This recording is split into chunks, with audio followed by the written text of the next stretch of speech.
ए बुढ़े हम अपना पटोह ले लिपस्टिक ले बानी कैसन बा मार दूर हो हम रहनी जबान त लैते ने रहल लिपस्टिक आ पुतहु खातिर लिपस्टिक लैले बानी देख तारा झाड़ू झटिए देब हम देखो तू रहलू जवान तो निमन ना लागत रहलू हमारे पुटोह लॉलीपॉप लागतिया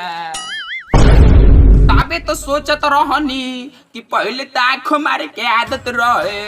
लेकिन अब ले कम काहे भइल बा तोरा त पता हुए से उमा उमा चलता देखो तू गलत मत सोच ओकर गोर मुंह पर लाल लिपस्टिक भरक डार लागी ये सब लइले मानी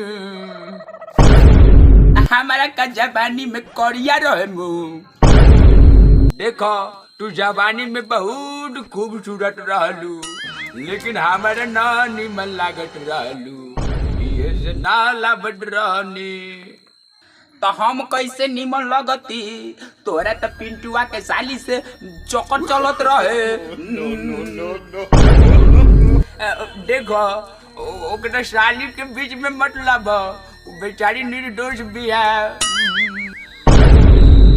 हाँ हाँ दोषी तो हम रहनी जे रहुआ के निमन ना लागत रहनी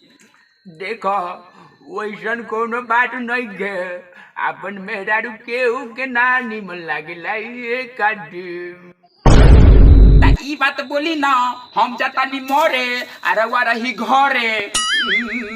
अरे बाप रे बाप मत दो ऐसन दंड हाई वीडियो कोई नहीं हम बंद नमस्ते कैसन लागल ई वीडियो रहुआ लोग के तनी कमेंट में बता दे हम आ फॉलो करने जाए तो चलो तनी फिर अगला वीडियो में टांग टांग नहीं राम राम।